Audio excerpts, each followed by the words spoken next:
What up, bros? Welcome to another Brograph Brocast. I'm Dave. And I'm Matt. And Brograph is a supplement to our site, Brograph.com, which is a motion graphics tutorial site with tutorials, plugins, podcasts, and other MoGraph stuff. And on the show, we talk about everything ranging from motion graphics to Cinema 4D, After Effects, plugins, render engines, doing business, doing taxes, being a contractor, or working for the man. And you can email us your questions and concerns and topic ideas. Brograph at brograph.com. It's time for emails, you guys. It's time to send us some emails. It's been a long time. I know a bunch of you are on the Slack. Dude, I feel like it's been a long time since I've done a podcast. What, has it been like a month? It's possible. Yeah, I mean, it may have been more than a month. Because we took a week off. Mm-hmm. And we kind of took another half week off or whatever, and then I did the show with David. So yeah. It's been a while. Yeah, it has. So if I wasn't so horribly sick right now, you know, it would be, yeah. So that's why we didn't do it last night. So at least you could get a little bit of rest. And yeah. So you got the cruds. I got the cruds real bad. There's always somebody with the cruds. One of us always has the cruds, I think. Yeah. And so, yeah, get your emails. We love to hear from you. We love to hear what you think about the show and topic ideas. And nothing is like too noob or too crazy. We love to talk about it all. So if you are a new listener and you're new to Cinema 4D and motion graphics, send us your ideas. I know there are a lot of topics that we may have talked about in the past. Mm-hmm. But 100 and something shows ago, possibly. So yeah. There may be some things we revisit here coming up and say, okay, well, now a couple years have gone by, and here's what we think about this or that. Mm-hmm. So feel free to email us, and you people that are in the Slack, I know that you guys are talking all the time, and yeah, and you're maybe posting and show topic ideas. We look in there as well. But we really love the emails. So please send them. Again, Brograph at brograph.com. So yeah, we are back to normal, kind of. We're getting there. Yeah. We're starting to get back into the swing of things of 2018. We've got 2018. Some people we're talking to about doing some interviews with people coming on the show. Yeah. And talking with us. Yep. So we're ramping back up. I'm sure everybody else is getting back to work and back into the swing of things. Trying to work off the extra pounds from the holidays. I know I am. I'm down 3 pounds. I'm down 3 nice. pounds. Yeah. So I'm back on my diet. I'm not gonna stay fat this year. And I may actually use my gym membership once this year. We got to slim down for NAB. Yes. Yeah, that's for sure. I got 4 months. 4 months to look good for NAB.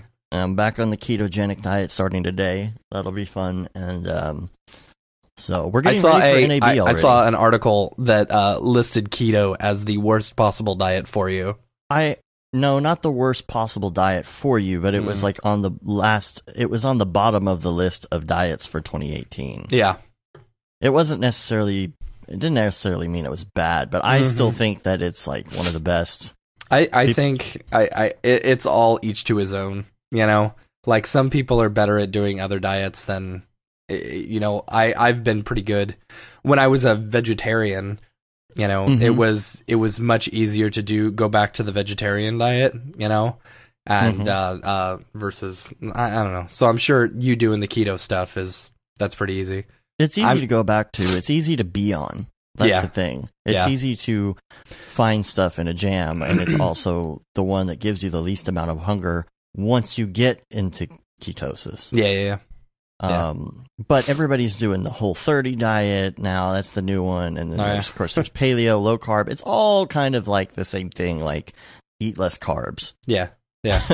When it comes down to it. So I'm doing a knockoff version of Weight Watchers because I don't want to pay for Weight Watchers. So I downloaded another app and it'll tell me all my points and stuff. Nice. I like it because you can eat as much fruits and vegetables as you want within the diet, But except for potatoes, you can't have potatoes. Potatoes actually count. Carbs, them carbs, though. Yeah, but with like counting calories or something like that, every single time I'm on a diet, I always allow myself an extra like 250 calories for like a candy bar every day. Okay, that was always allowed. So, hopefully everybody else is getting back into the swing, and we're working on some interesting projects as usual. Mm-hmm. We can't tell you. I don't know. Can we tell? I never signed an NDA on this one. Well, we won't talk about it yet, but I just thought the two words "train fellatio" pretty much sum it up. What project we were working on this week? So sorry, I had to mute my mic. I was coughing and laughing too hard. I was coughing too hard. Yeah, train fellatio. Yeah. Sometimes this is probably the weirdest project I've ever worked on, and I've had a really good time doing it. Sometimes we just look at our work and like, this is our life. This is our life right now. And it's funny. Like I realized that last month in November, December, we actually pumped out 2 short films in a way. Yeah. Because we did the Rick and Morty thing. For Dead Mouse, which was it was 3.5 minutes long, it was about 3 minutes, and then we did the Christmas card thing. And that was fun. That was we need to do some more little funny, skits in Cinema 4D or something like that. It'd be fun. Yeah. So we'll try and do that. So Redshift Thursdays are coming back. Look for that this Thursday night. We're going to have Redshift Thursday again with Liam. And so we'll be back on the bandwagon with that. We've been talking about selling his Redshift material packs on our website. Yeah, he's been posting those on. He had one on Gumroad, right? That he just did a little bit ago, and he's been posting some pictures. Man, he's got some good shaders, some real good shaders. Totally. So we'll be putting that on the site too, I believe, here pretty soon. We've got another Corona tutorial that's kind of been sitting there. It's been waiting for me since before the new year, and I just haven't gotten to it yet. I've been having bandwidth issues, which I've got fixed. Yeah, now, so that's you good. And your potato internet. How does it feel, by the way? Yeah, knowing that I've been dealing with this for 2 years. Well, the difference is that I can fix it, and now I've got 800 megabit internet. So yeah, it's a little bit better now. You'll be jealous once I get into my new house. Yeah, you're going to be getting that fiber gig. Totally, absolutely. Nice. I went and checked out the house the other day. They still haven't put up brick or anything because there was that big issue with brick and stone and whatever. Yeah. But I'm so pumped. I want to build this custom desk and stuff. I've got this whole plan for a custom standing desk, and one that will stand up and go down. But I've also got because you'll get tired of it. Yeah. Sorry.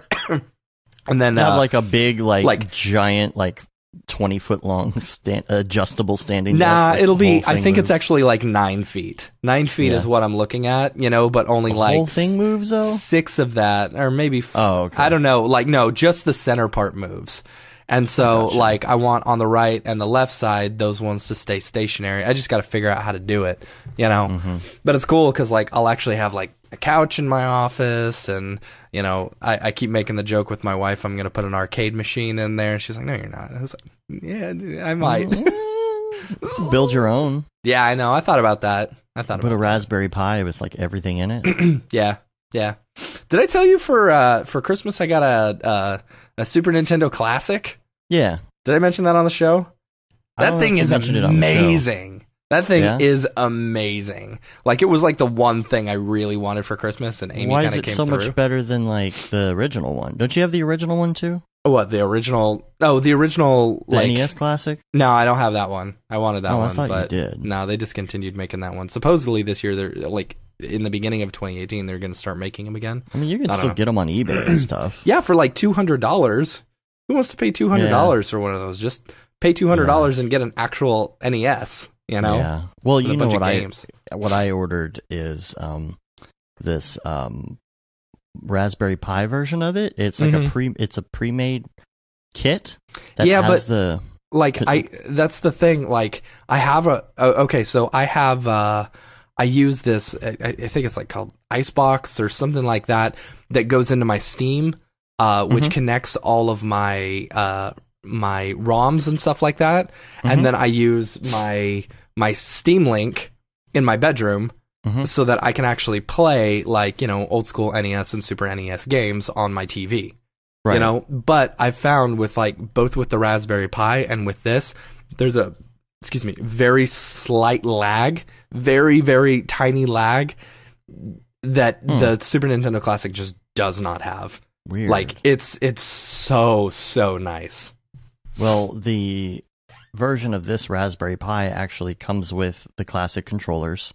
Oh yeah. You know, for USB, and it also has like a not exactly the same but very similar case to the original Nintendo. Yeah. And it comes with the case, and you put the Raspberry Pi inside of it, so it looks like that NES Classic. I mean, I'm sure that's really what the NES Classic is. You know? That's all it is, of course. It just has a proprietary OS, and right.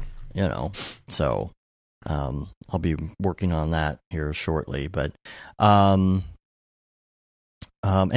speaking of building things, David Ariev is building a system. Yeah, he is. So I'm interested to see how that turns out. That should be cool. Now, am I correct in that he got like one of the big monster like actual cases or whatever that you can put multiple?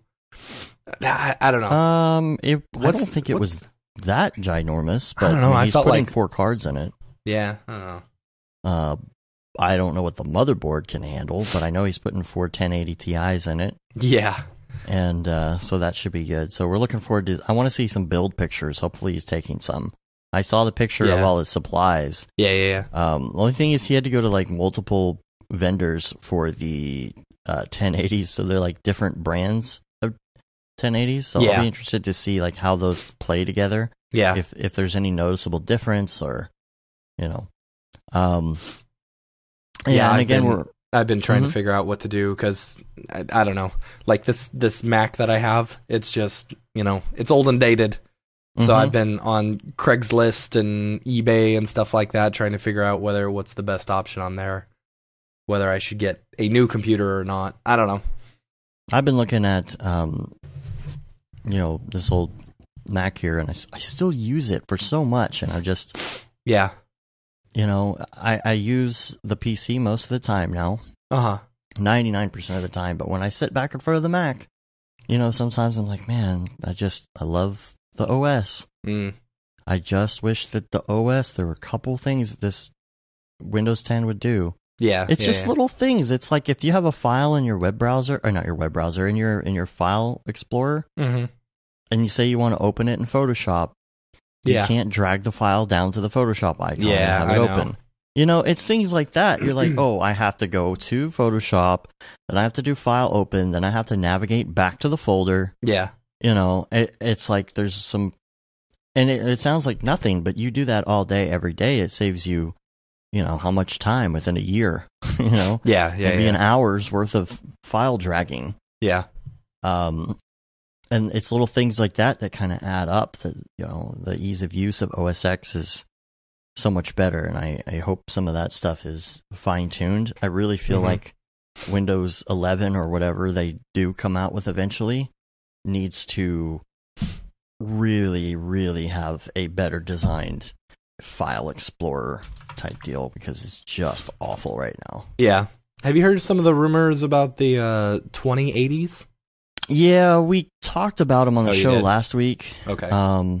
I mean, we didn't really get into detail about what they would do. I don't know if you've heard anything else. I haven't heard anything. But yeah, it seems a little early for that, but not really. I mean, I think the 1080s were released about this time last year. Yeah. Or the 1080s were released.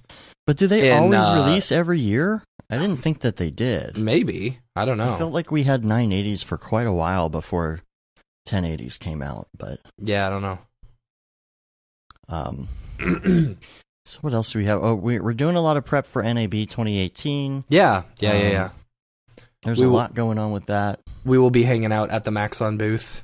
A lot. Basically almost the entire time. Yeah. So a lot. We're going to be pretty involved with what's going on there. So if you haven't seen the Rick and Morty New Year's that happened. We were involved in that entire process. There were tons of articles about it, most of which did not mention us specifically at all, which is fine. VR Chat got a lot of it's because VR Chat, had their logo front and center, right? Which is fine. That's what Ron wanted, right? And so it's interesting, and I didn't want to get too far into it last week because I wanted you to be here because you probably, you did a majority of the work on it, so I figured you'd want to talk about it. I guess let's start from the beginning. First of all, we got a raw audio track from Justin. Well, so the whole thing, like when it first started, like I was taking a nap. And then Joel started like messaging me, and he's like, "Hey, I got this idea."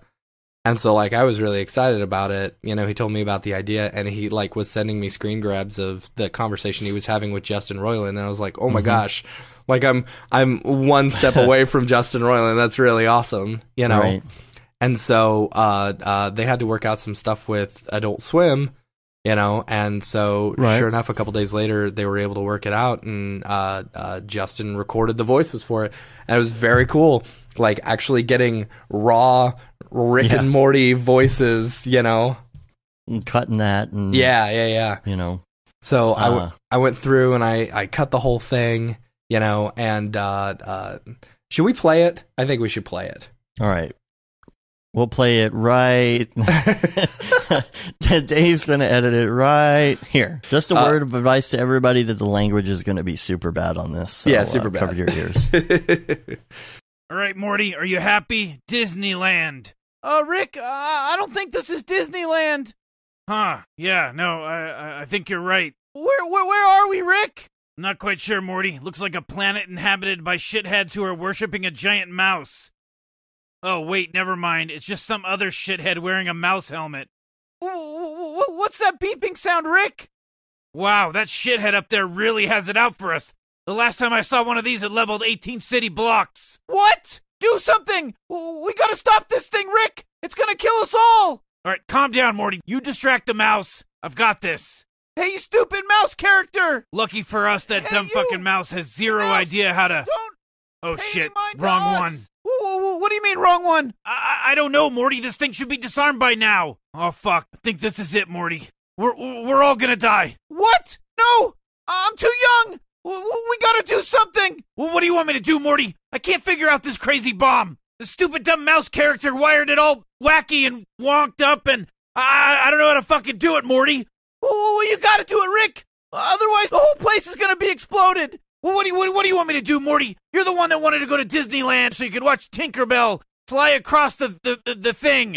Yeah, but I'm not the one that took us to this weird place with this weird idiot in the mouse hat. Oh. Well, oh. I guess it's New Year's. Right. Great. Happy New Year's, you fucking shitheads. Yeah, woo. Great. All right. Let's get the fuck out of here, Morty. This sucks. Yeah, man, this is bullshit. I just wanted to go to Disneyland and see the Tinkerbell thing. Maybe next year, Morty. Maybe next year. Getting the fuck out of here. I'm gonna go jerk off. Yeah, and I'm gonna go take a bunch of ecstasy, but a responsible amount. Don't do too much drugs. You can always take more, you can never take less. All right, let's get out of here, Rick. Come on. So, okay, so that's the audio. Yeah. So it was, because, from the videos, you can't really hear it that well. He had this idea to, do this, and Justin was down, and so Justin sent us the raw audio and stuff like that, and I was telling all my friends, I was like, I'm really worried that this is where I peak in life, because, I absolutely love Rick and Morty. I love that show. I love Adult Swim, and actually finally getting a chance to work on some of this stuff, it's like, okay, I'm worried that this is going to be the thing that I talk about, for the next 20 years. Oh, well, I worked on this. Anyway, but we had some different options though going in because, well, at first we thought that they were going to animate characters for us. And when we realized that there was not enough time for that process to happen, and we were looking at different options, and you may have seen the Rick that EJ did posted. We were sitting there on Skype with him, kind of trying to collaborate and figure out a way to quickly do Rick and Morty 2D within Cinema 4D. Right. And so we had a couple different options, and I thought we were going to do like a 2D type stuff, and actually with the help of EJ, we came up with a really cool like mouth sync type thing. Yeah. And I don't know. So basically it uses the sound effector and it uses a cloner. Mm-hmm. So you take 3 different mouth movements and then throw them in a cloner, and then just have the count as 1, and then change the I don't even know, what is it? Change we'll have to do a tutorial on it or something. And it's actually really cool. So you change the clones to blend, right, and then what is it? And then you use a sound effector, and basically it blends between the 3 of them. And as long as they've got the same points and edges and everything like that, they'll blend seamlessly. And that's what we did with the video for Christmas too. Yeah, the holiday video we put out. Yeah.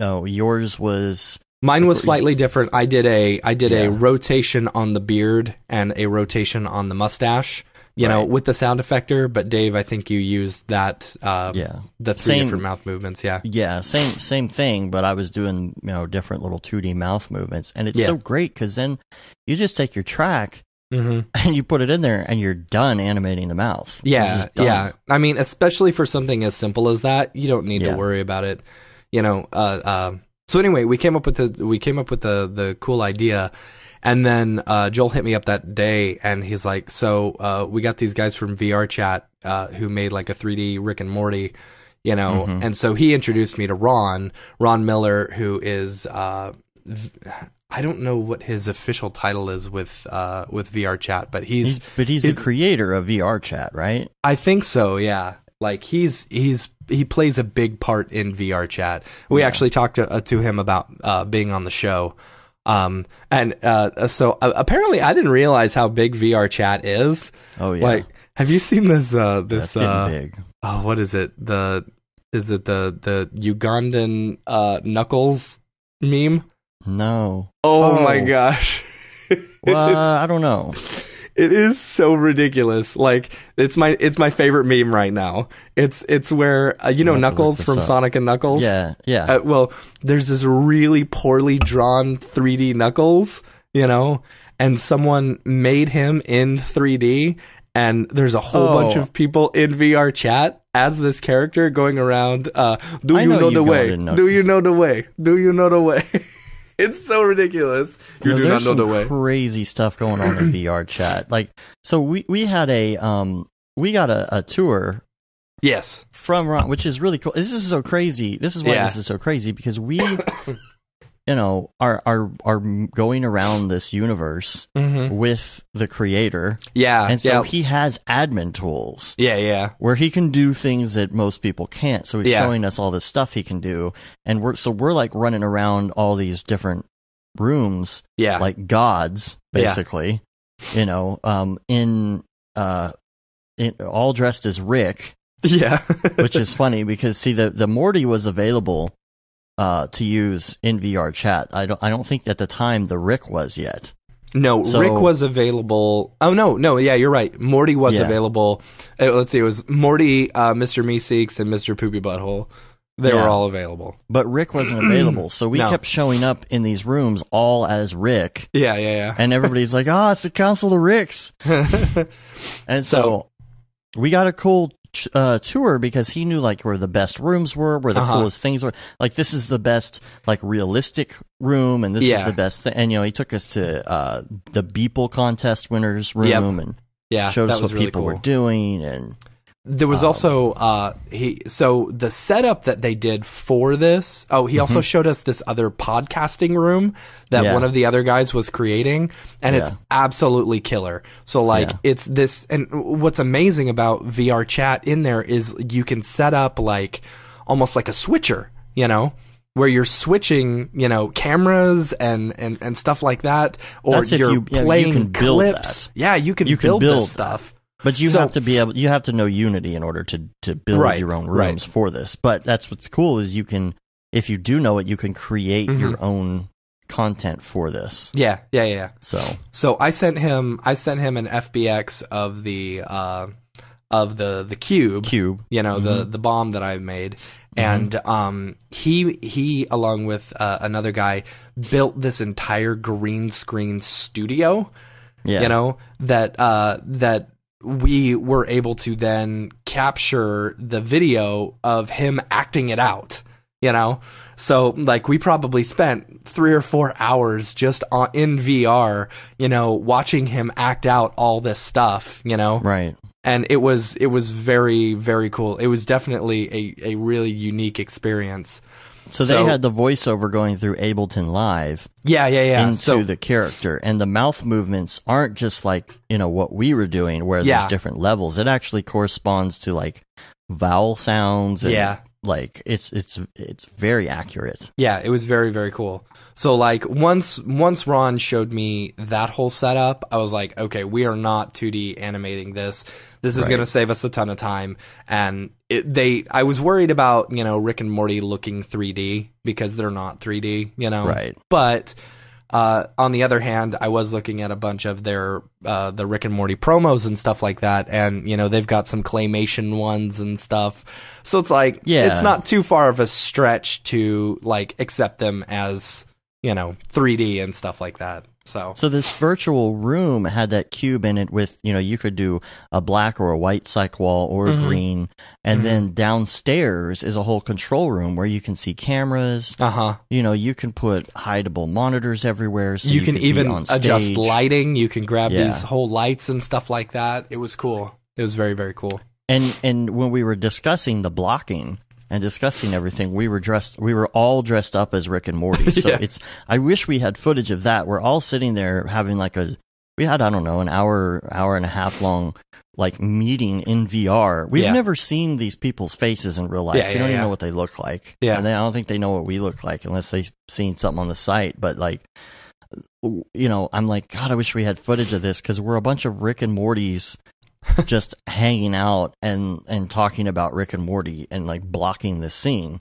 We're actually inside of the cube walking around trying to, okay, over here we could put this and put this item here. And, you know, it takes the camera does like a front view with the green screen, but it makes it it is like a 2D version. It's not a VR version. It makes the 2D version and it sends it sent to your computer, you know, so you were basically not in VR for this part, right? I was not in VR. I was actually just doing it on my desktop, you know, without the stereo. And capturing through Camtasia and stuff like that. Yeah. So with that green, then everything that was done through the virtual camera in the virtual studio with the virtual actors and the virtual blocking was then captured flat and then green screened and brought in. And so the great part about that is it's just like you have footage of actual actors doing takes on a green screen. The only difference is that this is all VR and it's all done with an Oculus Rift and acted out. So in the end, you're not even keyframing or doing anything. You're just taking footage. And cutting it all together. Yeah. So, you know, I wish we had more footage or more info on like how we did that and the process, because that would be a really cool little behind the scenes, but there's not really much to show, unfortunately. But I think more people are going to start doing stuff like this. I actually, I took Sage into it one time. Oh, yeah? Yeah. Sage was hitting me up on Skype and I was like, hey, come check this out with me. I want to show you what we're doing, you know? So, and I had the link too, so I would go in and go grab the Rick The Rick avatar. Yeah. And then just go, mess around in other rooms and stuff. And people would be like, oh, it's Rick, And since the Morty avatar was available, I was like in one room and this Morty comes up to me and he's like, oh, Rick. Oh. And so we started, of course, quoting lines from the show. And, then this giant, immense, 40-foot Donald Trump head came into the room that we were in, and it was just spewing out audio clips of some of the worst, vile things that Trump has ever said. That's funny. And really loud, and there were like 40 people in this room, and we were all pissed because the avatar name was inside his head, and we couldn't figure out which character to mute and block. But there's some really cool rooms in there. It was a really, really fun project. And I wish I could have been at the show, but I was surprisingly in Disneyland. And it was very tempting to spend the money to go out there and check it out, but I just couldn't justify spending $1,000 on a ticket just to go see that 3-minute segment. Yeah. So there's actually a video of the entire concert. Did you see that? Yeah, I did. Yeah, I did. So he was able to use some of our newer stuff that we did up the jam, which was cool. Yeah, so. That's cool. Did not all of it yet. Yeah, not all of it. I think some of it he doesn't. I mean, it was very specific for that show because it was very limited on time. Yeah. So I think some of the new stuff will be in some of his future shows. Yep. So. We'll post some links to articles and videos of that. I don't think we can post the actual clean version of the video with just the raw. Yeah. I'm not sure how all of that works. Yeah. We can't put it fully out in public. Mm-hmm. So which is a shame. Yeah. All right, so let's move on to some Ravcock. As usual, this is going to be kind of a short show. Yeah. I'm sick. I'm ready to get back to bed. Yeah. I've been in bed for 3 days. And I got to do some web coding, which is my favorite thing to do. Got to get back to the, what did you call it? Train fellatio. Yeah, you got to get back to the train fellatio. So, while we were up in Canada... we got to meet Smearballs. Nick Denbauer. Super, super cool guy. I like this guy. Gonna get him on the show. He's gonna be on the show. Yeah, I talked to him about being on the show, and he is very willing to be on the show. So yeah, that'll be fun. Yeah, that'll be a very, very fun one. So let's go to some Ravcock. What's your flavor? What's your flavor? I feel like things are getting back to normal. This is the first kind of almost normal show again in a really long time. With actual topics and segments. Yeah. So there's some really cool stuff these guys have been posting on the Facebook Octane group. Mm-hmm. I don't know if you've seen this, the real-time VFX stuff, real-time effects stuff? I'm not sure. Probably. I get the notifications that people are posting, but I don't know if I looked, specifically. So here's the thing. So years ago, we posted this really kind of janky setup that we had with green screen. Yes, I did see this. Okay, where I think you were there, right? Yeah, I was there. Okay. You and I and Joe and Lance, who've both been on the show before, we did this little scene and we used this thing that interfaced with Cinema 4D that would mimic camera movements so that we could actually create a scene and see what it would look like with live green screen people. Mm-hmm. It was a very, very, very scaled back version of what these guys are doing. And these guys haven't posted exactly all what software they're using. They're being a little guarded about it. They're like, oh, it's a bunch of stuff, But what they're doing is a super, super clean, fully solid version of what we were hoping to do. And of course, theirs involves not just camera tracking, but full on 3D tracking, which this is something I would love to do. So they are making a scene. And they are using Octane because they're in Unreal Engine 4, and Octane is not available for Unreal Engine 4 yet. So they're making these scenes in Octane, and they're baking those Octane renders so that they have this Unity version of a baked Octane scene that looks very, very realistic. However, it is within Unity, so the setup itself is very fast. It's like a video game.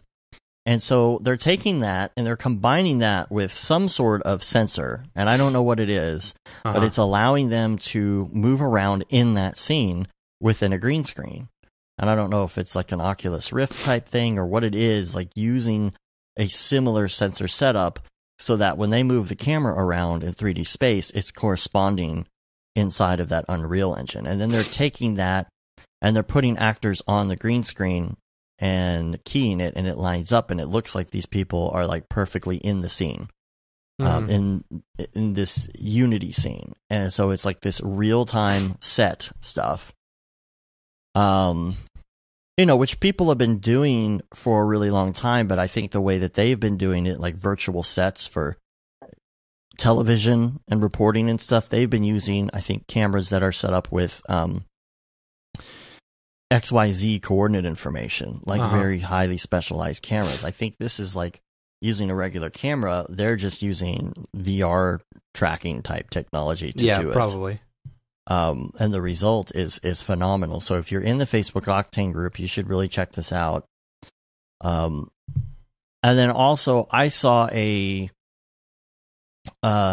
forget, somebody was doing a live stream somewhere where they were using Octane and they were just kind of lighting this photogrammetry scene that they did, and they were talking about the software they use, and it's called Reality Capture. Okay. I've used some similar programs just to test out, like Photosynth is one that I've used a lot. And Photosynth is great, but it looks like Reality Capture is a little simpler to use. I don't know if it's necessarily better, but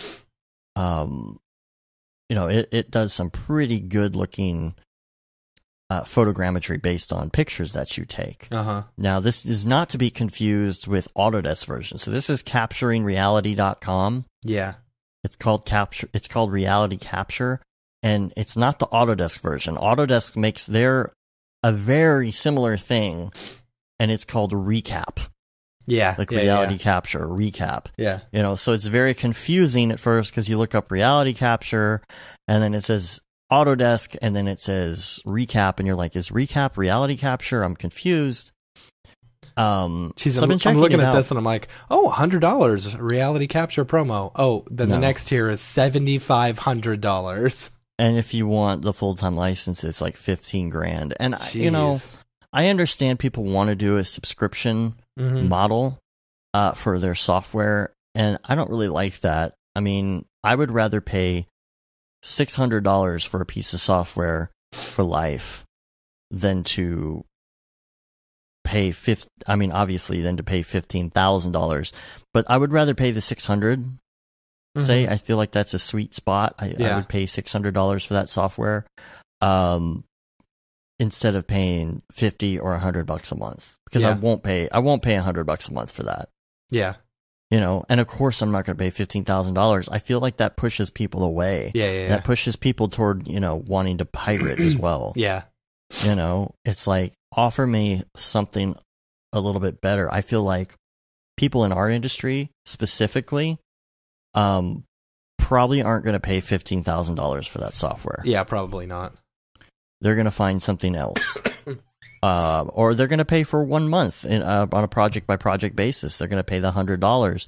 It's like, why not make the $600 for those people who are going to make something like that and use it one time? Yeah. It just seems ridiculous to me, $15,000 for a piece of software. Yeah. Come on. Yeah, yeah. I mean, look at Cinema. Cinema is $4,000. And look how much it does in comparison. Yeah.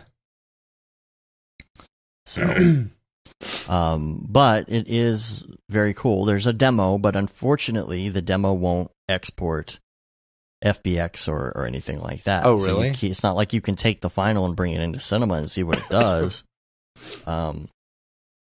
So, because I guess, how are you going to watermark a model. Yeah. I mean, I guess you technically could. You could bool it with something, or cut holes in it. You could decimate it a little bit. Yeah.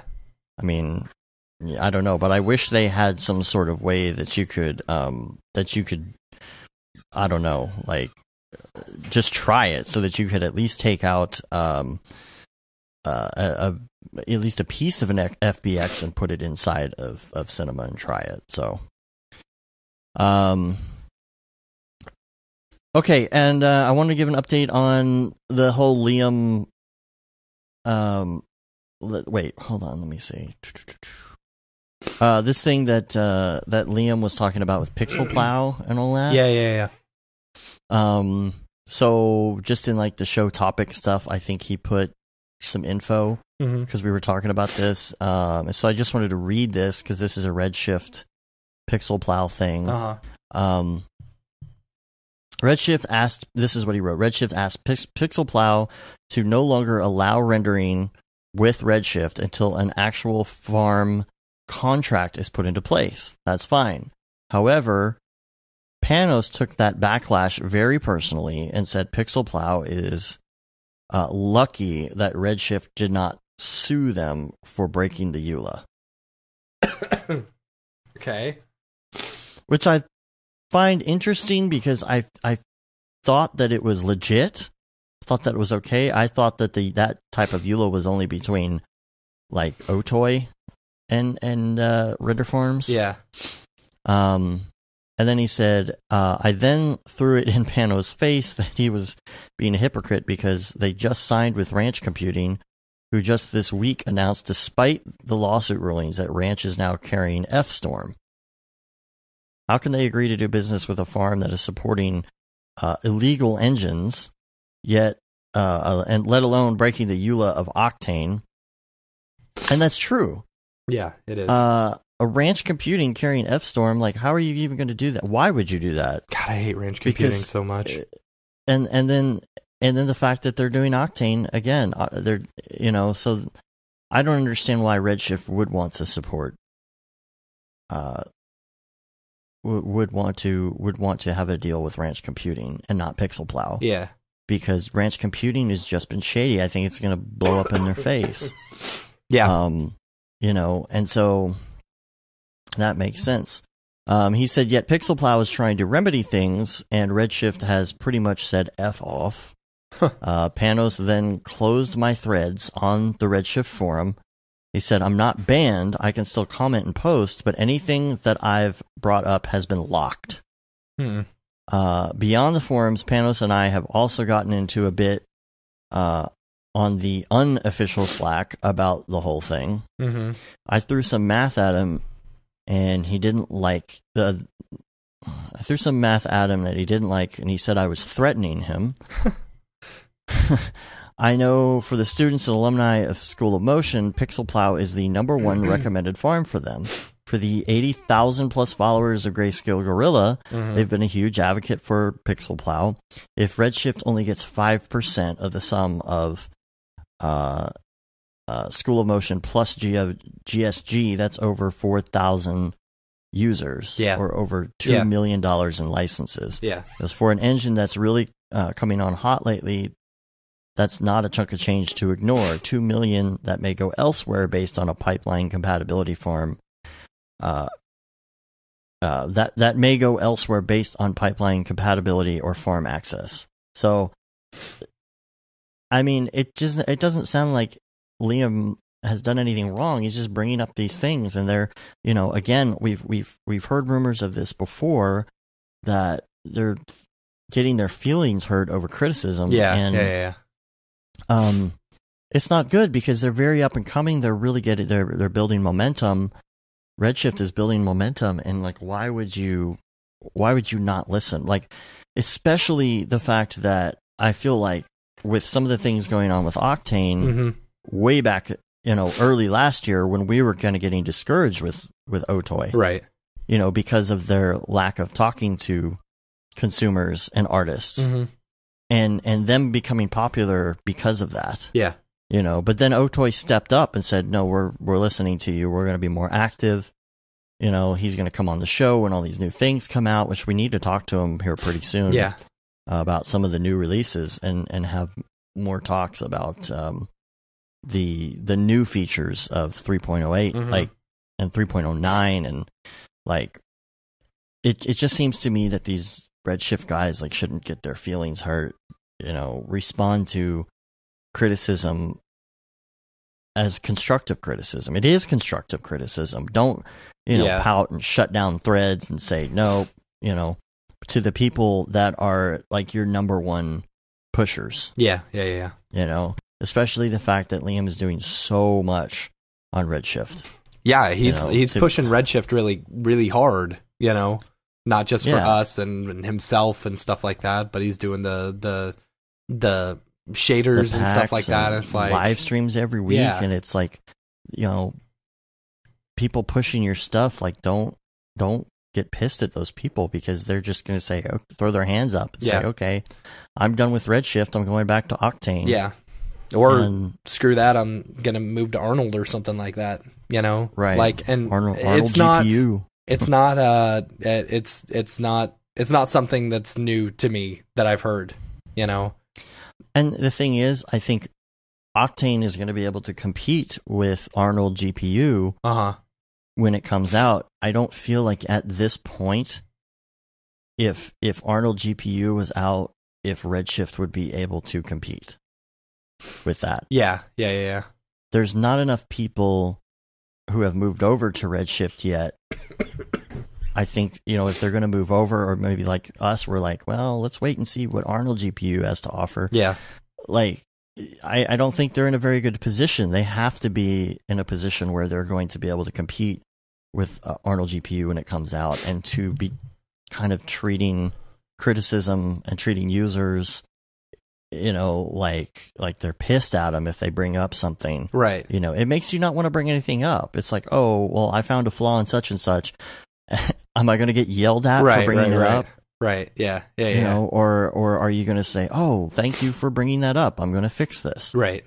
You know, I don't understand that. If I have some sort of a, if I have an email from a user of one of our plugins say, hey, this thing isn't working, I'm going to be like, oh crap, are you serious? And I'm going to look into it because like, I don't want our software to not be working. Right. And I'm going to try and fix it. And I will say like 99% of the time when we get some sort of a support issue, it's actually an Octane problem. Yeah.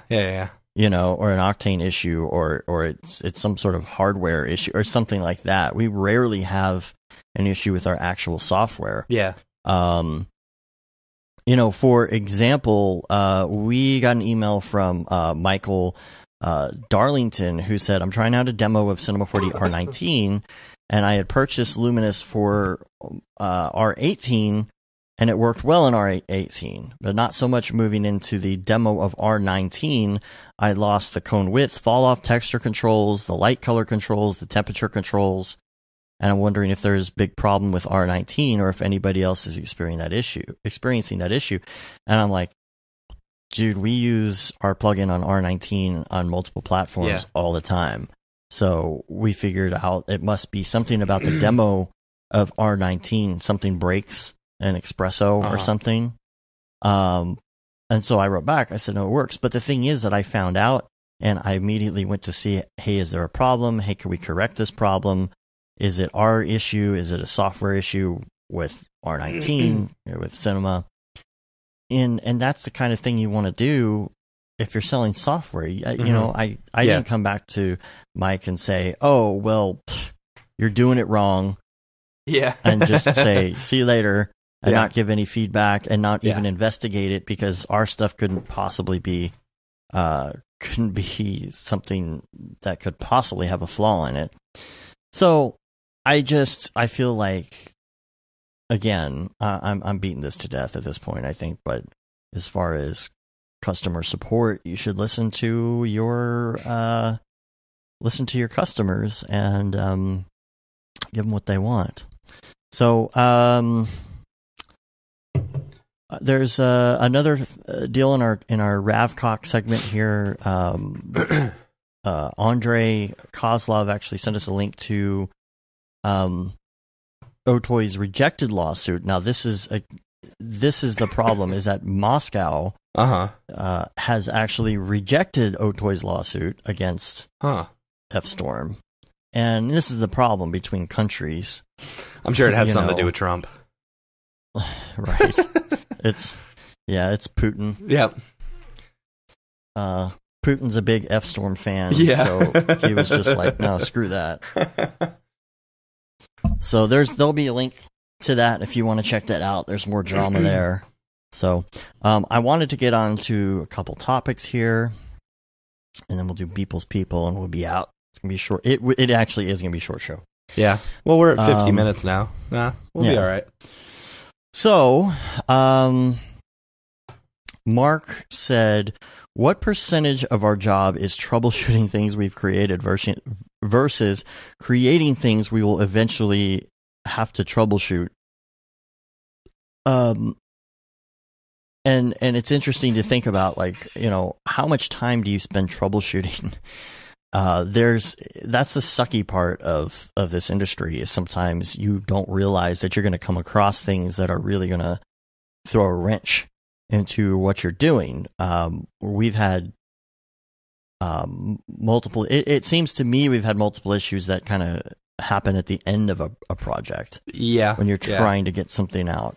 We just finished a project for the Perot Museum here in Dallas, and when we went to render out, so we had been working in half resolution because it was very high resolution. Yes. Bigger than HD, and After Effects really has a problem with things that are more than HD for some reason, it seems to me. And so we're working with like this long, wide vector file, and we're working at half resolution, and at no point did we really, and even when we rendered and we did test renders, we were only rendering half.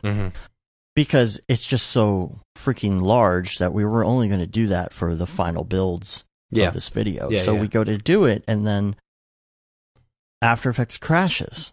Yep. And we're like, wait a minute, why is After Effects crashing? And then you have to figure out, well, these layers don't crash it. Let me delete these. And then these layers don't crash it.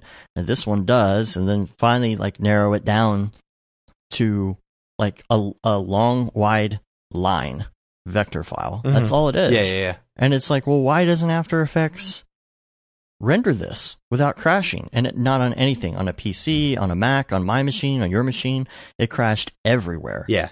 And so then you're at that point where it's like, okay, this is going to take 3 hours to render. The client needs this in 5 hours, plus it has to upload. How are we going to fix this? And so that's kind of like what he's getting at is it's interesting how much time you actually have to spend sometimes either doing R&D or fixing something or troubleshooting something and not doing the actual work. Sometimes you wish you could just sit down and just be an artist and not have to mess with all that other stuff. And so like this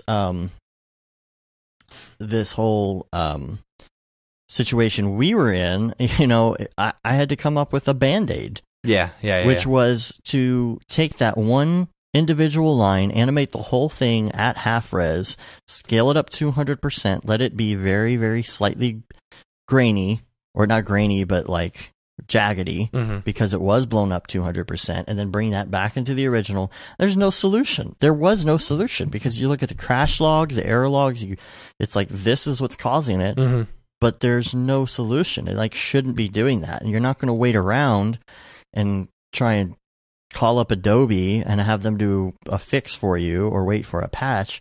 You just have to work around it. So all that being said, you also have to take that into consideration whenever you're quoting a project. Yeah. Because you're not necessarily going to charge, I guess, for that troubleshooting time, but you have to keep into consideration that you're going to possibly run into other issues that you don't realize. So if you're quoting a project, I can do that in half a day, it's never going to be half a day. Yeah. Because you're going to run into something, and not only that, but it's going to take up your whole day to do a half-day project. Yeah, that's for sure. So you're literally, unless you've done unless you've done that project 1,000 times before, right? But even though, you think about your day, okay, you're going to get into the office, you're going to sit down, you're going to check your email, you're going to go through the things you have to do, you're going to get a cup of coffee, you're going to sit down again, you're going to make a Skype call, then someone's going to text you, then someone's going to Facebook you, and then you're going to sit down and work on the project for half a day, and then you're going to stop, and you're going to get lunch, and you're going to do all these things, and in the end, it's like, okay, that really took a whole day. Same thing applies to the fact that you're going to most likely have to troubleshoot something at some point. So that's something to build in, and it's something to think about when you're doing your calendar as well. I think Merlin Mann may have talked about this before too, and I'm so guilty of this. You go in the calendar, you have all these great intentions and this big list of things that you have to do, and you put like 10 things on one day. Yeah. That you couldn't possibly get to, and then you end up getting to 2 of them, and the next day you move the other 8 to the next day. Yeah. At some point, you got to stop fooling yourself and be like, no, I'm going to work on one thing today. Yeah. And that's it. So build in time for that. Think about the time you need for that. Think about troubleshooting time. Yeah. Because there will always be troubleshooting. Yeah, and do that especially when you're quoting a project as well. Make sure that you're building in a little bit of troubleshoot time so that you're not, having to eat the cost whenever you're, working on a project. It's stuff too, like Dropbox, for example. Oh, well, we finished, but now my Dropbox is being stupid. Yeah. And I'm going to have to resync Dropbox for 3 hours for no reason other than Dropbox was just like, well, time to reindex everything. Yeah. Here I go reindexing again. And you're like not able to get it to the client, or you have to manually upload it or use a different service. That stuff happens all the time. Another good little topic is in Slack, there was some talk about GPUs locally versus GPUs on the cloud, and how many to have locally on the cloud. A lot of people are in the define that a bit better. I'm not sure. Well, you've a lot of people more so are doing this with CPU because it's just so much more of a beast. Where it's like, okay, well, we're on a CPU engine and we're using it with cloud services such as PixelPlow. Oh, okay. They will work on something and maybe be able to do some sort of rough draft, and we're like, okay, well, as soon as we're done, when we're ready to do the actual thing, right, we're going to send it to the cloud, send it off. Yeah, but people do that with GPU as well, because you run into the same thing with GPU. David and I were talking about last week. I know you didn't have a chance to listen to the show, but we were talking last week about the fact that even with the crazy amount of resources and cards and everything that we had at Joel's place, we were still running into that funnel. Yeah. Where we couldn't work anymore because we were rendering everywhere. Yeah. And a lot of people are like, more GPUs, and then in Slack, a few people were like, well, why do you need that many GPUs if you have all these services popping up right now that'll do GPU rendering? And it's like, well, number one is money. Yeah. You don't want to have to spend all this money on farming and stuff like that. And sometimes you still have to use a farm. I want to say, I don't remember if Barton mentioned this on the show the first time we had him on or not, but he was saying when deciding to move over to Octane, like he was spending so much time every year, so much money every year on farm services, right? Like they'd do stuff in physical render and they'd get it to a good point and then they'd send it to the farm. And if there's spend all that money, and if there's an error, then they gotta do it again and stuff like that. And once it came over to he just started buying more cards, and that made it easier for them to do it in house. And that's the thing, like you can never have enough GPU. In my opinion, it's like if you can do it, if you can afford it, just do it. Stack it in there, man. Yeah, get yourself your own local farm going, because you can send a lot of stuff to it. And again, the best way to do it is to have your separate farm where you can send it to another machine and then keep working on stuff on your own personal local machine. And then when you do get to that big stuff, then send it off to the cloud. I don't I don't see anything wrong with trying to buy as many GPUs as possible. You're never going to be upset that you have more render power. Right. It's like, oh, I've got, twice as many 1080s now. And, even in your viewport, the fact that you can network render in your, not your viewport, but in your live viewer. Yeah. It's like, even that is going to be great because you can sit there and model and preview things and all of that faster than you could. You can't send that to the cloud. Right. So, Right. Yeah, being able to work locally is very cool. Mm-hmm.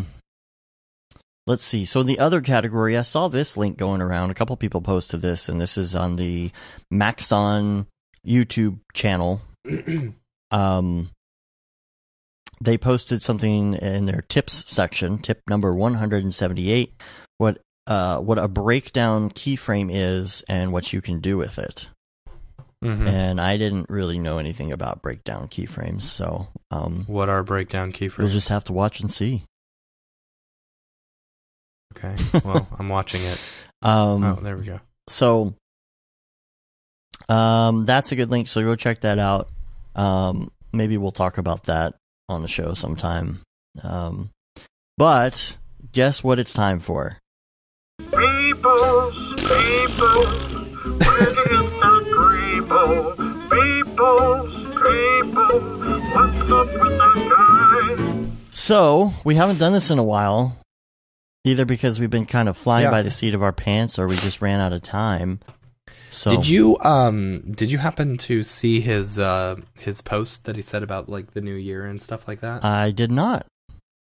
Hold on, let me see if I can find his Twitter. Which, by the way, did you see 2 days ago, January 6th? Apparently he's sick as well. Oh, really? Yeah. He did like a normal typical people scene and like put a poop emoji in the sky. It's really funny. Stomach flu. Let's nice. see. And all the people are Let's see if I laying can down find- holding their stomachs. That's pretty good. Okay, he said, let's see, new year, new round of everydays. This was on January 1st. Since hitting 10 years, I've started incorporating stock models into my pieces to try to tell more complex stories. Want to continue to this and add new tools this year to augment C4D. We'll be focusing on Redshift, a tiny bit of Houdini, and setting up a good workflow for bringing things into Unity for more AR, VR goodness. Nice. Yeah. No, I love that. Everybody's getting into that. I'm currently taking an online course on Unity, and I plan on moving into another course after that on Unreal. Because I just still haven't decided which route I want to go. But I really am trying to make myself do that as part of my 2018, not resolutions, because I hate, quote unquote resolutions. I only have one resolution this year. What's that? Not use straws. To not use My straws? wife thinks I'm stupid, but I don't know. Straws are like really bad for the environment. So like, going to a fast food place and not asking for a straw, just drinking it straight out of the cup. What about the cardboard straws? I think the cardboard straws would be okay, but I would have to actually carry around cardboard straws. Oh, okay. Because the only place I know that has cardboard straws is Disneyland or Disney World. Animal Kingdom. Oh yeah, I remember that. Cardboard straws are disgusting. I hate the way they feel on your mouth. Yeah, that is weird. You got a weird mouth feel. But there's I thought maybe you didn't want to use straws because you thought like it made you look silly or something. I don't know. No. I saw a thing about how bad straws are for the environment. So I'm like, you know what? I'm going to try and give up straws. It'll be hard. So you just take the lid off and just drink it that way. Yeah. Well, what do you do when you're in the car though? When you're in the car, you steer with your knee and then take the top off and just drink it. So you'll get in an accident over Using this, adding one straw to the environment. Is that what it is? Yes. Okay. All right. So let's move on to our Beeples people. If you're following along at home, you can go to Twitter or your Beeple catcher of choice, and go to December 15th, year of our Lord 2017. It makes me laugh every time. I don't know why I laugh every time. It's so stupid. And the first one here, this is called Netflix 2087. This is very similar to the Amazon one, which I think we talked about. Wasn't there an Amazon one? Yes. So this is the same thing. Like, it says Netflix on a big, what do you call it? A shipping container type thing? Yes. But there's like televisions all over it, and there's some air conditioning modules, so I'm assuming some people are living inside of here. And there's a chair. I don't know if people sit out here and watch Netflix. I like how this is done because it has this kind of... Which one was this one? December 15th, year of our Lord 2017. Oh, December 15th. Jeez, dude. We're going back like way far. That's the last time we've done a Beeples people. Jeez. So I'm trying to figure this out because the look of it has a very, I don't want to say painted feel, but the coloring of it is very, it's not even stylized. It's just very vivid. And do you know what I'm saying? Like, have you pulled it up yet? Like, I don't know how to describe this. It's not like Toon Shader, but there's something very... Yeah, I don't know. I don't know how to describe it's neat. it. The colors are neat. The colors, children, the colors. The colors are definitely... They feel a lot more vibrant than if they... yeah. So I'm gonna have to refer to you though for the story behind this, or how this applies to the story, because I have no idea. How would this apply? Well, there's the lawn chair out there, so I'm assuming that this is where people go to watch Netflix on old CRT televisions. Yeah, well, you know, it looks like there's some sort of satellite tower, you know, up there and stuff. So maybe those connect to all the different old school shows or something. I mean, this wouldn't. And so be instead on of in the future, instead of like, you know, having smart apps and stuff like that, you know, you just have you go to Netflix, like going to a theater, and you watch individual TVs. Right, because there's no internet anymore. Right, I guess. Now, this I would assume would be on Earth because of the CRTs, the leftover CRTs. So this is probably I would think so too. Part of what is left of the destroyed civilization. Yes, back on Earth, that everybody has fled to the other planets to, you know, grow giant pigs and stuff. Right. Which I don't know. Maybe that's Netflix headquarters. You know, their new headquarters. I don't know. Yeah, could be. Because there's an air conditioning unit in there, so I'm assuming that like you would be able to go inside.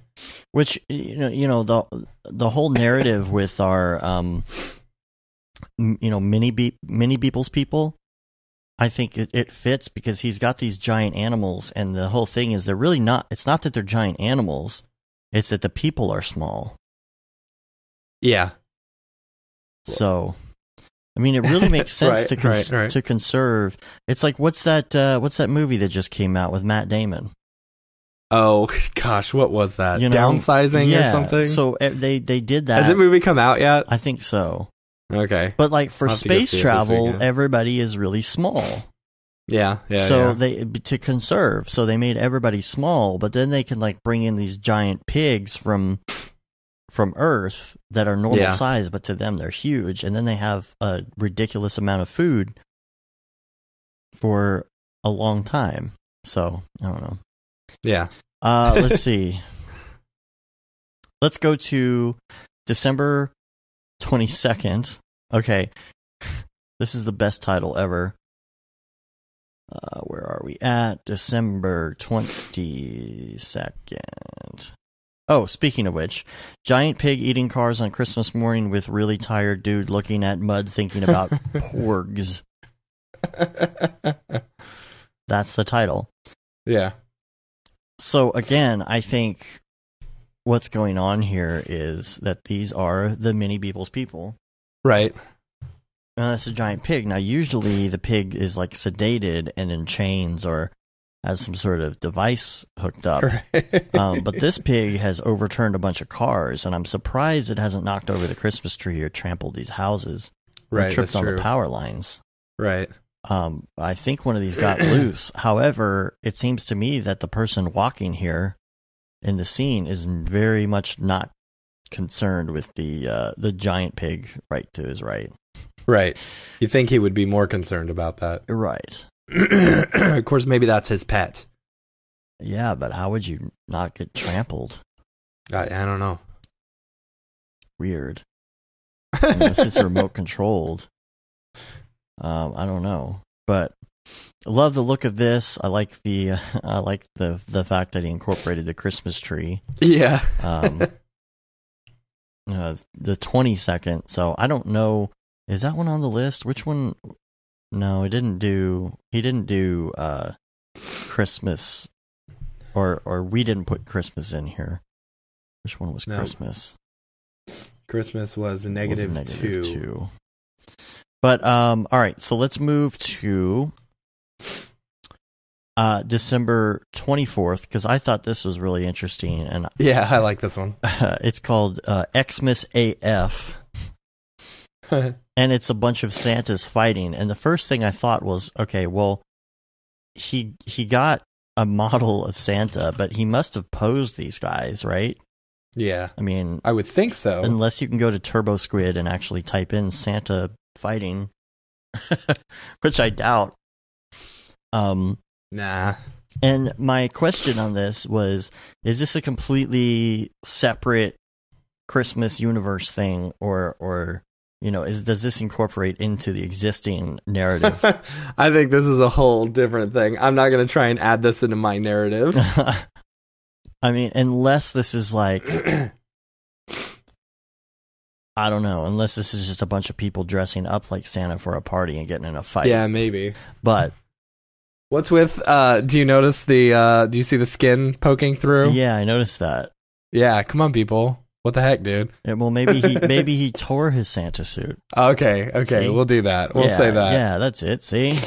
Yeah. Yeah. But I'm looking at some of the texturing, and it almost looks like he put kind of a, I can't tell if it's just my screen. It almost looks like he put kind of a semi-gloss thing going on these guys, like almost like they're Christmas, Like they're porcelain dolls. yeah, or like something? figurines or something like that. So Yeah. yeah. I don't know. I think it's hilarious. So that was really good, though. I'm not sure. It's very hard to tell what engine that would have been in, but since he said he's concentrating more in Redshift, I'd be interested to hear about that. Now, at some point, he's going to have to come back on the show, and we're going to have to find out how wrong we are about all of this. Yeah. We'll have him do his own people's people. Peopleception. I'm telling you, peopleception. All right, so email social. Got a couple things here. One of them we already did about the plugin. But Pedro Ramos said, just an idea for the podcast. It would be great if you could add some notes about the show on YouTube too. Do we not do that? I'm pretty sure I put any of the links, Mm-hmm. with the exception of the last couple shows, just because I was just trying to get the content up. And of course, that's probably the one that he's talking about. Right. And now that I'm thinking about it, God, I hope I released last week's show on YouTube. I know I uploaded it, but now I'm thinking, oh my God, I maybe I didn't release it. You know what? Whoops. I don't think, maybe you didn't. Oh man, I uploaded it, and I think I forgot to make it public. Way to go. Whoops. All right. I'm gonna look. I guess I'll do both of those today. And most people Well- listen on the podcast stream anyway, so Yeah, it's only like 100 100 people or something. listen on YouTube. Episode. You did. Way to go. I did do it. No, you put it up. You just, it says It was private. private. My bad. Yeah. But yeah, usually if there's links, I do put them down in the description. Mhm. You're going to get a little bit more info if you're on the site, but not really that much. So, Yeah. and then I don't have any clue how to pronounce this name. Let me try. Where is it at? Sserwadda. Sirwada Shafik. Yeah. All right, we'll go with that. Yeah. Says, I was talking about the build, the Octane Monster build that we have on the site. Yeah. It says, thank you very much for this. I was watching your video on Vimeo about Octane Monster computers. I was planning to buy the new iMac Pro, which costs a lot of money. Don't do that. I have a mid-2010 Apple Mac Pro 3.46 gigahertz 12-core with 64 gig of RAM, 1 terabyte SSD, ATI Radeon 5770. That's what was it? The ACI Radeon 5770. Ew. I had that years ago. I would like to upgrade to the EVGA GeForce GTX 1080 Ti using an extra power supply, 860 watt Corsair. Do you think this will work? Please advise. I said, number one, I think it will work. However, I have not personally put a 1080 into any of the Mac Pro towers, only the 980s, but in theory it should work. I think I've seen people do it now that the drivers are available for Mac on the 10 series. And by 10 series I mean for the Titan. Right. Or the Titan on Pascal architecture. That was the main thing. There wasn't a Mac Pascal driver for a long time. And so it should work just fine. The only thing that I said on that is if you're going to upgrade the power supply and put in one of those cards, just go ahead and get the power supply with enough wattage to support 2 of the cards.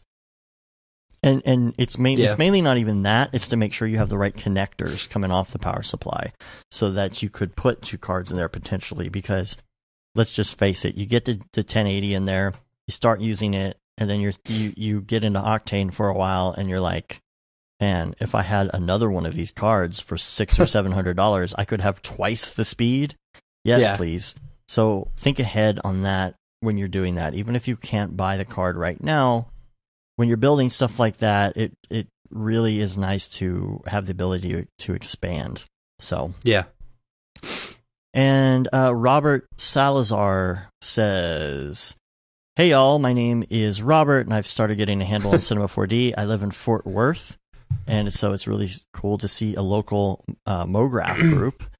And he said, I saw you guys were a big part of the FWC 4D, and I was wondering if there's anything planned for that this year. You guys have regular meetups or whatnot. Would love to dive into some beers and have some convos. Can't wait to hear back. We actually run DFWC 4D, and we are talking about when the next one is going to be.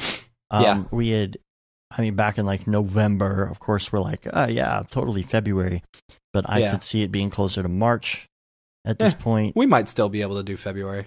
We've talked about bringing EJ out as well. Yeah. Again. And we just got to hit him up and kind of figure it out. And Mitch Myers has been interested in doing one. So I thought that would be fun. That would be cool.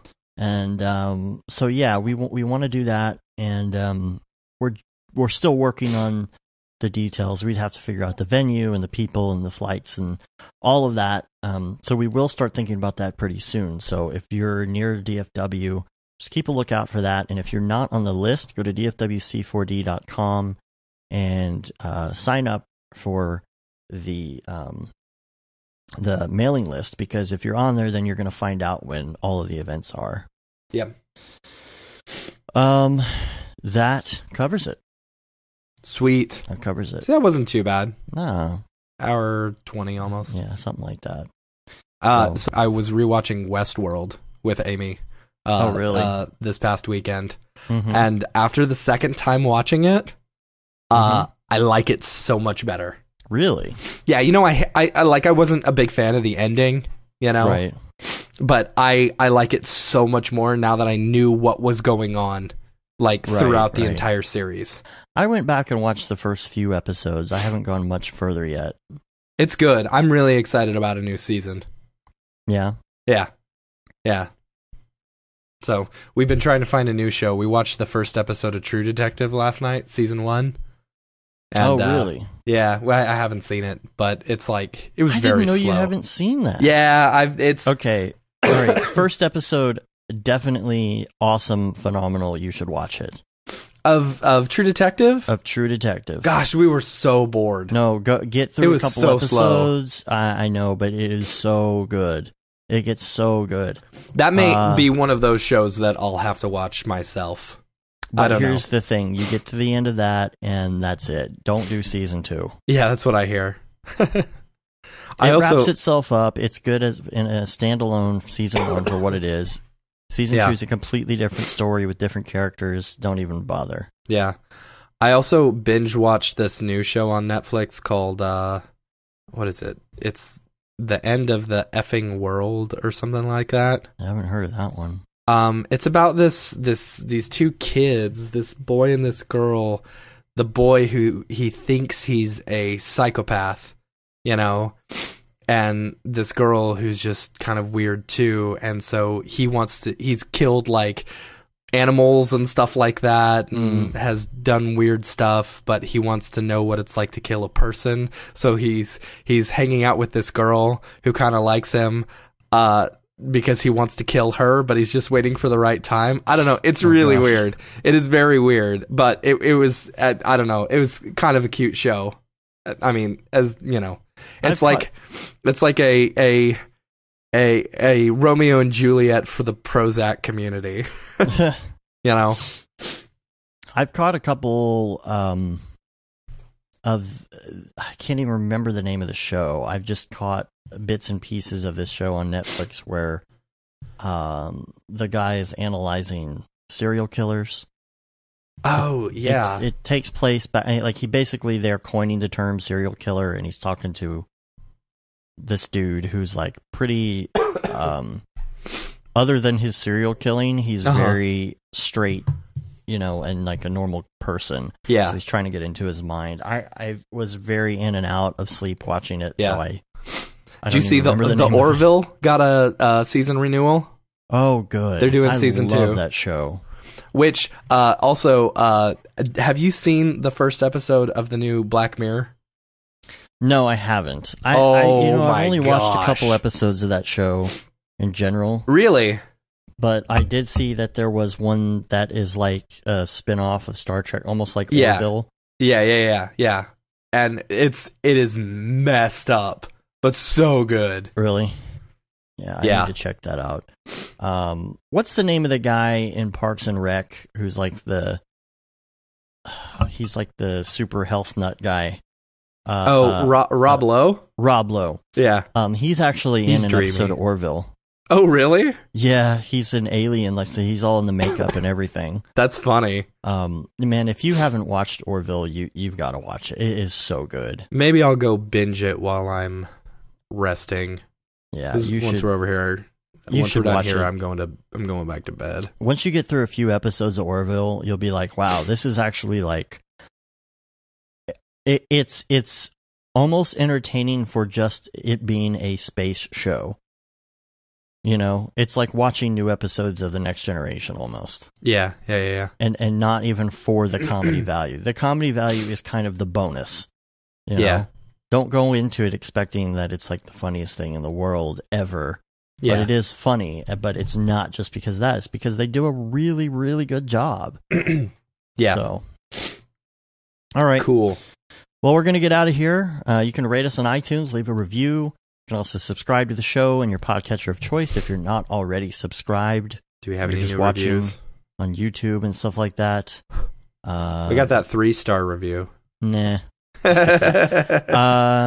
can subscribe to our newsletter. We haven't sent one of those out in a while. We probably will pretty soon. You can say you've been there, done that, got the t-shirt with a no Brograph, no Mograph tee, and the Feel the Bad 2020 shirt. All the proceeds go to Doctors Without Borders, and the limited edition Gate and Simone shirt, which, I think we should discontinue pretty soon. Yeah. because it is limited. Yeah, eventually. Are you gonna get back on the Render Things t-shirt? I need to do that too. That kind of fell off with the holiday season. I had 2 failed attempts at that shirt. You should here's the thing. I think you should just make it red. Red, I know. Just straight red. No one will notice that it doesn't have a glow or anything. Yeah. Just make it straight red, and I think it'll look good. I still wear my pink one. I do too. Yeah. And I would love to have a bunch of those shirts out for NAB. Yeah, that would be cool. That would be very cool. Yeah, so we'll get back on that. And of course, we're on Twitter, Facebook, Instagram, of course, YouTube, and Brograph.com. You can check us out on all those channels. Don't forget to join us Thursday for some live Redshift stuff. Even if you don't know Redshift or have Redshift, just come in, check it out, come talk, and just see what's going on with the peeps. Yep. So, cool. That covers it. Yep. We'll talk to you next week. Until then, I'm Dave. And I'm Matt. Have a good one. Later, bros.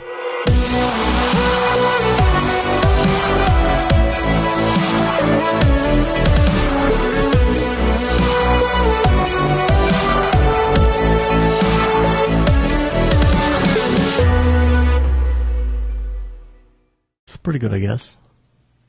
Brograph.com, an online resource for learning Cinema 4D, After Effects, and other motion graphics tools specifically catered to help you prevail as a motion graphic designer. What's up, bros? Welcome to another Brograph motion graphics tutorial. With tutorials, plugins, and now a podcast with tens of thousands of listeners worldwide. Yeah, it's a great community to be part of. We give you professional time-saving tips, industry news, interviews, shortcuts, and lessons that help keep you current in the world of motion design.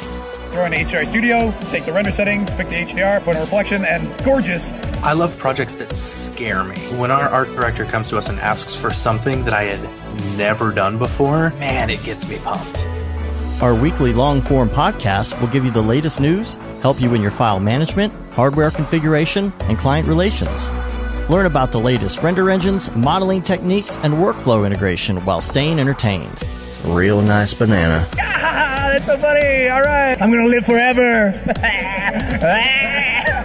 Our Brograph Talks are a chance to see the way industry leaders from around the globe are changing the face of motion design. Sometimes you got to make stuff that you're not going to put on your reel, and I'm not here to judge. The podcast and talks include people like Beeple, Barton Damer, Nick Campbell, Andrew Kramer, David Ariev, Chad Ashley, Paul Babb, EJ Hassenfrost, Mitch Myers, Chris Schmidt, Jules Urbach, Cornelius Dammert, David Brodeur, Andy Needham, Caitlin Kaju, Zubair Parker, Noseman, Ryan Bean, Casey Hupke, Nick Lyons, Sage, Joey Korenman, Jeremy Cox, Rick Barrett, John Dickinson, Matthias Omatola, Patrick Goski, Brandon Clements, Steve Teeple, Tom Glimpse, Patrick Longstrom, Julia Simone, Devin Coe, Al Heck, and even Deadmau5. You get that render done. Yeah, you better frame what? Our Brograph breakdowns go behind the projects and give you an insight on what it's like to manage and maintain your own personal business or work for a large company. Join us for live sessions, check out our useful plugins, watch time-lapse projects, interact with us, and send us email questions and topic ideas. Or just hit the Rando Render button and do an imaginative daily that'll keep you on your toes. Take all your dreams and let's do it! Subscribe today and get automatic updates on the latest tutorials, tricks, tips, and inspiration brought to you by industry professionals Dave Koss and Matt Milstead. We don't care how you get here, folks. Just get here. Subscribe now to Brograph Tutorials.